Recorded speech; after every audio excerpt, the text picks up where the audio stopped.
Poco X3 Pro. Ito na ang pinakamurang, pinakamabilis na gaming phone na pwede mo nang bilhin ngayon. That's right, legit na gaming phone guys. Mabilis, maganda ang graphics, pang gaming ang itsura, mabilis ang charging. Maniniwala ka bang hindi mo na kailangan bumili ng mga major gaming phones like the ROG Phone 5, Red Magic 6, Black Shark 4? No, you don't need to buy those. Medyo may kamahalan yon. Ito guys, murang-mura lang. Pero napakabilis at na-test ko na siya sa mga games, especially sa Genshin Impact. At sabi niya, kaya niya maglaro ng Genshin Impact at high settings, 50 frames per second. Well, to my surprise, I played at ultra settings. And you know what I found? Napaka-smooth niya sa game na yon. Wait lang nire-ready ko na sarili ko. And I'm sad to say, sorry na lang sa mga bumili ng Poco X3. Cause this is the real deal.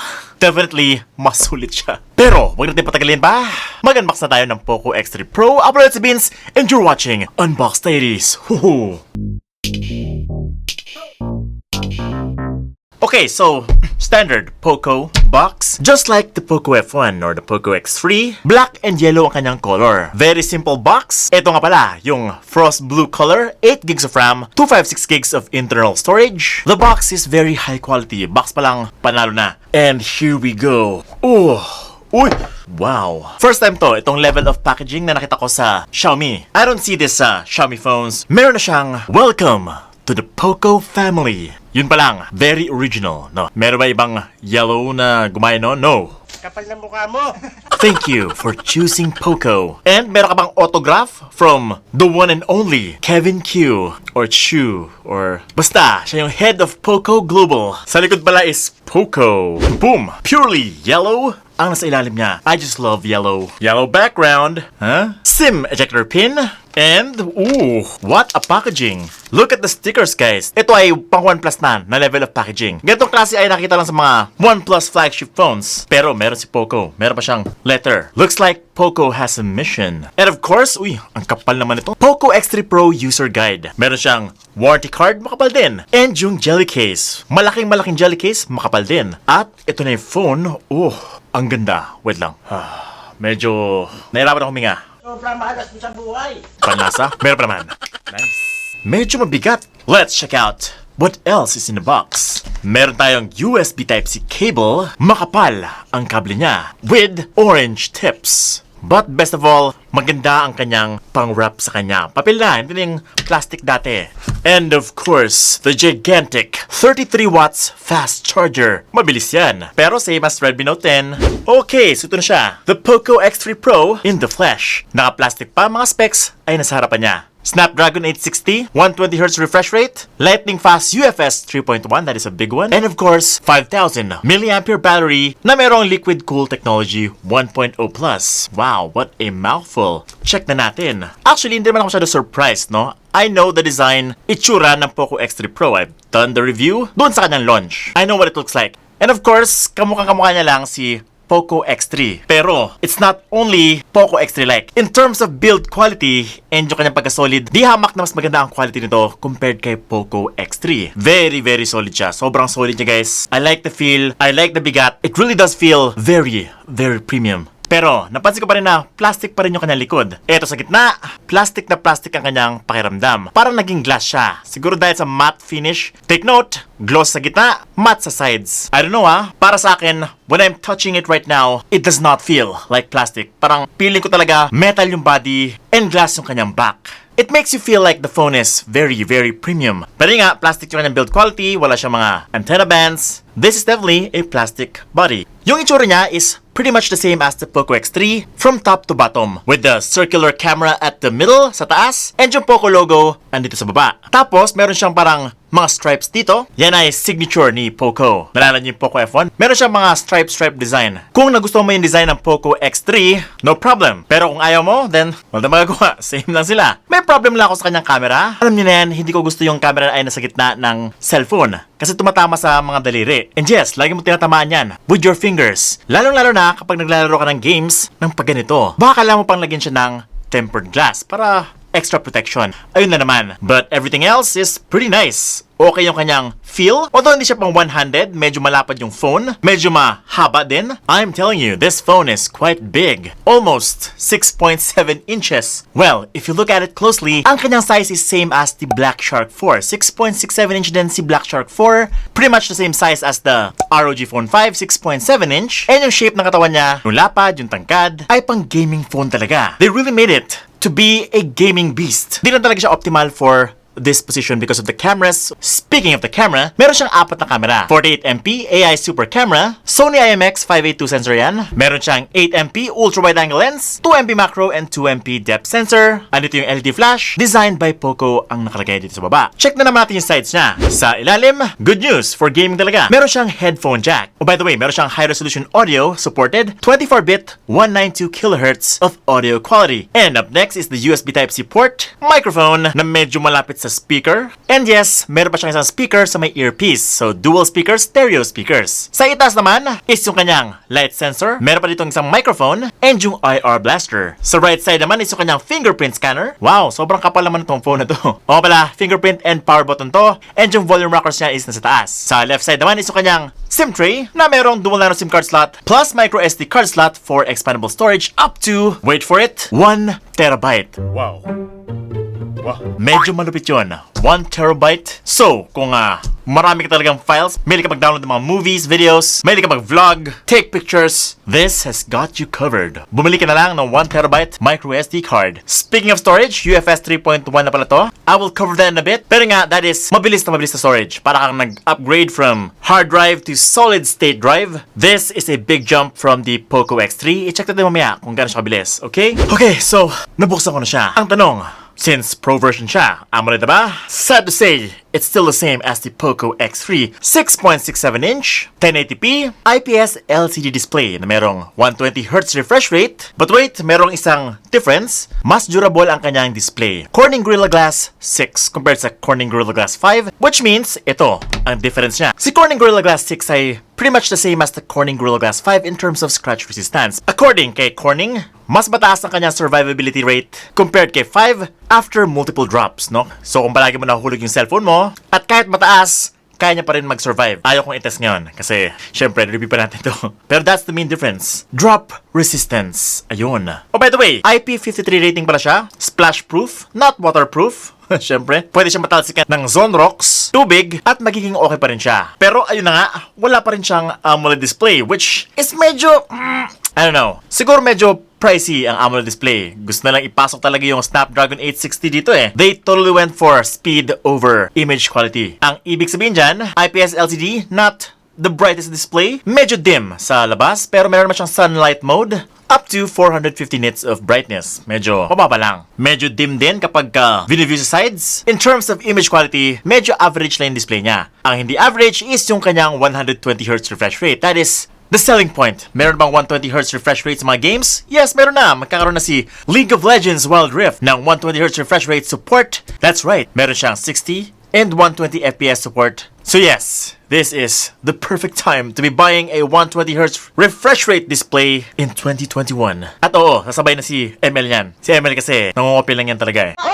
Di joke lang, hindi naman masyadong halata. Pero yun, pang gaming talaga siya. 120Hz is a gaming feature, that's why it is considered a gaming phone. Pero kung di ka naman nag-games, no, may effect pa rin siya sa display, sa homepage, sa Facebook. Kapag nagbabrowse ka, nag-swipe up, mas smooth ang kanyang itsura compared sa 60Hz refresh rate. And of course, pansinin naman natin yung kanyang punch hole. Nasa gitna siya pero maliit naman lang, tapos hindi pa siya halata. Gawa nung dark mode or medyo dark dito sa part dito sa taas. Hindi rin siya masyado halata sa games, no? Although para sa akin, best position pa rin sa upper left para kahit paano matakpan ng inyong daliri. And I must say, medyo thin ang kanyang bezels ha. Yung mga itim-itim sa gilid, very thin, pati yung chin. Just like the Poco X3. But yes, I think you're waiting for this. Kamusta ba ang performance ni Poco X3 Pro? Yan actually yung big difference niya from the non-Pro version. Ang kanyang processor and the storage. Ito na ang kanyang Antutu benchmark score. That is 472,000 points sa Antutu benchmark. And look, dark mode, pati sa Antutu. Ang tawag dyan guys, nationwide dark mode. Ay, system-wide dark mode. nationwide. Buong Pilipinas. Hindi, wow. Ito ang comparison niya kay Poco X3 with the Snapdragon 732 processor. Medyo malayo talaga. Malaki ang kanyang leap. To put this in perspective, ang bilis niya ay comparable sa Snapdragon 855 Plus, the fastest processor in 2019. Ang typical score ng Snapdragon 855 Plus, ito, 470,000 points. So, sipin nyo yun, yung dating nasa flagship lang ni Samsung, ni Huawei, ngayon sobrang affordable na niya and less than 15K lang. Let me just show you how fast this is. Mag-open tayo ng mga apps dito. Everything. Halos instant na. Let me just compare this to the Redmi Note 10, no? Ito side by side. Redmi Note 10 versus Poco X3 Pro. Tingnan nyo naman kung gaano kabilis tong si Poco X3 Pro. Ang layo. Medyo naglo-load pa ng konti itong si Redmi Note 10, no? Ito naman si Poco X3 Pro, instant ang kanyang pagbukas. Once na pinindot mo yung button, nakabukas agad yung app. Well, actually, ang gumagawa talaga nito is yung UFS 3.1. Diba, sinabi sa inyo, mas bibilis ang pag-launch ng apps nyo? Ito na yun, ang ginagawa niya. Dahil upgraded na yung kanyang storage, mas mabilis na rin mag-load ang inyong mga applications. So, there you go. And mabilis siya, hindi lang sa pag-open ng apps, pagpunta rin sa recents, pages, pagbabrowse, feeling nyo talaga parang naka-flagship phone na kayo. This is a flagship-like performance, pero konti lang yung binayad nyo. Pero, ano pa rin sabi ko? I know what you want to see. Dahil, gaming phone siya, let's try out some games. First of all, the number 1 game in the Play Store, Mobile Legends. Ito na naman medyo na-surprise ako sa kanyang graphics settings. Guys, meron na siyang Ultra graphics right out of the box. Meron pa siyang HFR mode, so kompleto siya. And that's how you do it. Oh my god. Kalahin yun, laging may Ultra graphics kapag Xiaomi. Sa ibang brand, high graphics na makuha nyo. Pero kadalasan, so far kapag Xiaomi phone, may ultra graphics sa ML. Sa iba, maghihintay ka pa ng ilang months. Dito, agad-agad. What am I saying? Oo nga, may ultra graphics siya, pero swabe ba ang kanyang gameplay? Well, here it is. Guys, sa nakikita ko ngayon, wala akong nakitang pagbagal. Everything is smooth. Everything looks beautiful. The graphics is great. Parang 60 frames per second siya. Consistent. Sana lang, gaya nyo si League of Legends para meron siyang 120 FPS, no? In terms of image quality, mas maganda sana kung meron siyang AMOLED display para mas gumanda yung graphics. Pero kung hindi ka naman ma-arte sa display niya, ang mahalaga sa'yo is yung smoothness ng game. Well, this will certainly do sa Mobile Legends in terms of performance. Para sa akin, hindi lang importante yung kanyang bilis. Importante din na optimize siya for games. Meaning, kompleto yung kanyang settings at smooth siya doon sa mga max settings na available para sa kanya. Kung meron siyang ultra graphics, kailangan smooth siya doon sa ultra graphics. Well, speaking of optimization, I just found out na sobrang optimized niya for most games sa Play Store. Especially sa Call of Duty. Ito na guys, yung pinaka-kompletong settings na makita nyo sa pinakamurang halaga ng cellphone. At this price kasi medyo locked pa yung mga ibang settings. Pero dito, unlock na. Max graphics, max frame rates, kompleto guys, kompleto. Andito siya lahat. And as you can see, oh my god, ang ganda ng graphics. Hindi mo akalain na murang phone lang to. Just like what I said on the Redmi Note 10, etong klaseng technology ay available na to more and more people. Accessible na siya. Which is why I'm so happy. Kung dati hanggang high graphics lang yung phone, well, ngayon, makaka-experience ka na ng flagship-like performance. And nope, hindi ako excited kasi nga, ang performance ng mga ganito ay nasa 20,000 plus na 30,000 plus. It was just not possible at this price na less than 15K. No. Kaya kung meron kang gatong pera, matik na yan. And guys, kung mahilig ka mag Call of Duty, this is the best looking Call of Duty game for the best price. That's right. This is the best price. Grabe ka naman, Vince. Magkano naman yan? Teka lang, syempre, meron pa tayong mga ibang games na i-check. Pero yun, in terms of Call of Duty graphics, ito na yung pinakamaganda. Walang lag, very smooth. Pakiramdam ko, 60 frames per second siya all throughout. At oo nga pala, what about the sounds? Malakas! Guys, mas maganda pa yung sound quality niya kaysa kay Poco X3 lang. Ito, kahit full volume, buong-buo siya. At the same time, klarong-klaro yung kanyang sound quality. Hindi siya basag. Finally! Oh my god. Sobra naman to. Oh, by the way, itong phone pala na to ay sa nanay ni Xiang. Binili niya to para sa nanay niya. So, ito yung Poco ng ina ni Xiang. Last mo nila. Pero wait, meron akong discover. Pwede to maging issue, no? Or a feature. Depende sa'yo. Kapag nakamax yung volume niya, same as the Poco X3, nagvo-vibrate yung likod ng phone. For some, that would be disturbing or distracting. Pero sa iba, sa tingin nila, isang gaming feature yun, di ba? Feedback. Nagvo-vibrate yung controller. It could be seen that way. Anyways, personal preference. Pero sound quality-wise, ang ganda niya. Plus, oo, dalawang speakers niya. Stereo, may left and right separation. So, kung merong malakas na pagsabog sa left side, dun mo lang maririnig. At kung merong barilan sa right side, dun mo lang siya maririnig. May separation.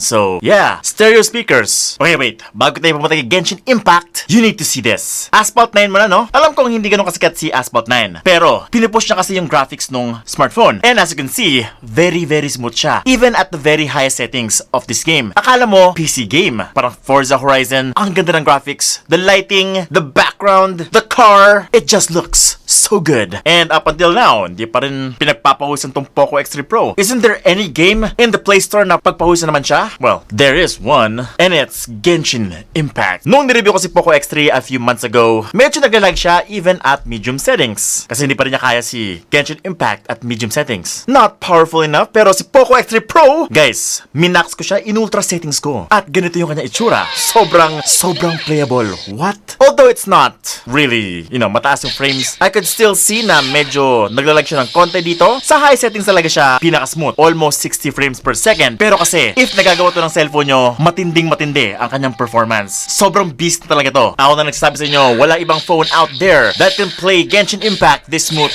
at this price range. Nobody. No other phone. Okay, so mukhang perfect phone? Perfect na ba? Yun lang, hindi. Mabilis nga yung kanyang processor pero it is missing one important ingredient for 2021 which is 5G. Wala siyang 5G, unfortunately. Pero kung di mo kailangan ng 5G, kung Genshin Impact na may habol mo din, boom. So yun, si Poco X3 Pro. Kailan ba natin i-go over yung kanyang camera? Well, of course. Maniniwala ka ba na maganda yung kanyang camera? Yes, it is. Akala ko kasi, since 48MP Sony IMX582 sensor lang, baka hindi maganda yung kanyang camera. Well, nung nakita ko siya, sabi ko, uy, may future to. Ang ganda na kuha, guys. Akala ko kasi, since gaming yung kanyang focus, baka pangit yung camera niya. Pero hindi. Yung mga kuha niya is very detailed din. Meron siyang AI, ini-enhance niya na konti yung images after taking a picture. Very detailed naman tong flower na to. Reminds me of something. Pero bakit malaki na yung butas? Pero nga, flattering naman siya at maganda rin yung kanyang dynamic range. Uy, very blue skies. And of course, kamusta naman ang kanyang selfie? Selfie camera pala niya is 20 megapixels. Sa nakikita ko dito, very same yung kanyang itsura kay Redmi Note 10. Although mas sharp siya ng konti kasi nga 20 megapixels to. Ito yung gusto ko kay Xiaomi. Hindi ganun ka-aggressive yung kanyang beautification. Very smooth. At the same time, sharp pa rin yung image. Guys, sobrang gusto ko yung itsura ko dito. Ang swabe ng aking muka. Sobrang smooth, sobrang puti. Pero at the same time, meron pa rin akong bigote. Kasi pangat naman na mawala din yun, di ba? Ang importante dito, mukha ka pa rin lalaki. Walang blush on, pero pwede mo naman siya tanggalin kung gusto mo makita yung pores mo. And natural yung face. Sa video naman, ganito yung itsura niya. Suabe, very smooth, at 1080p, 30 frames per second. Maganda yung image, maganda yung color, very well balanced halos lahat. Oh, by the way, the Poco X3 Pro can record up to 4K 30 frames per second. Yun lang, hindi niya kaya ng 4K 60 FPS. Pero take my advice, mas gusto ko pa rin yung 1080p niya. O pala, ang camera app niya is sobrang kompleto na. Almost everything that you will ever need sa camera ay andito na. If you want to shoot RAW, meron siyang RAW mode dito, 48MP mode. Yung video niya, meron siyang steady mode, meron siyang pro mode, kung gusto mong extra control sa ISO, shutter speed, white balance, and things like that. Usually, ito yung ginagamit sa mga astrophotography, pro mode. Pero, wala pa yan. Since mahilig kang mag-video, mas interesting to para sa akin. Ang video pro mode. That's right, meron na siya. Video pro mode. Parang cinema camera na, no? You have control of the ISO, shutter speed, white balance, at pwede ka pa mag-shoot ng log profile for extra dynamic range. Ooh, this is incredibly full-featured, no? Yung kanyang camera app. I have never seen this kind of camera app. It's really full-featured. Syempre, meron pa siya mga night mode, time-lapse, long exposure, vlog mode, dual video, and meron pang clone mode, yung mga bago. Which is too much for me to cover na in one video. So, ang tanong ngayon, magkano si Poco X3 Pro? If you haven't seen my preview video, the price is, wait for it, 12,990 pesos only for the 6128, which is very close kay Poco X3. Napakalapit yan, guys. At kung ako sa'yo, kung may pera ka lang na extra, eto na lang bilhin mo. 12,990 lang. Kung kulang pa yung storage sa inyo, meron pa siyang 8256 version, 15,990 naman siya. Plus 3K, walang problema, 8256 naman. Double the storage, more RAM. So ayan, si Poco X3 Pro. Grabe. 12,990? Seryoso? Sorry, medyo hindi pa nagsising in sa akin na ganun yung kanyang presyo. I don't know what to say. It is too good for the price. Too good talaga. Pero para sa akin, nagdidepend pa rin sa inyong budget. Syempre, kung meron kang 17,000, 20,000 pesos, pag Poco F3 ka, which is i-review natin in the near future, malapit na yun. Pero kung ang budget mo na talaga is 12,000 pesos, ako na nagsabi sa'yo, this is all you need for gaming. At magiging masaya na ako if I had 12,000 at ito yung binili ko. Malayo masyado. Malayo masyado ang difference ng pro version sa non-pro version. Hindi madalas na nangyayari yun. Usually kasi ang pro version ay konting ganda lang, no? Usually mas maganda yung camera na konti. Ganyan ginagawa ni Apple, ni Samsung, ni Realme. Nakapag pro version, usually camera lang and konting bilis lang. Pero ito, napakalaki ng lundag, guys. Seryoso. Still, blowing my mind right now. If hindi ka masyado convinced sa aking video ngayon, kung kulang pa, well, wait till you see the full review of the Poco X3 Pro. We will cover everything na, guys. Kasi syempre may unboxing na dito. Medyo matagal. Kaya mag-subscribe ka na. Hit the bell icon so that you don't miss any of my great content. I'm Vince, and you're watching Unbox Diaries. Hoo-hoo!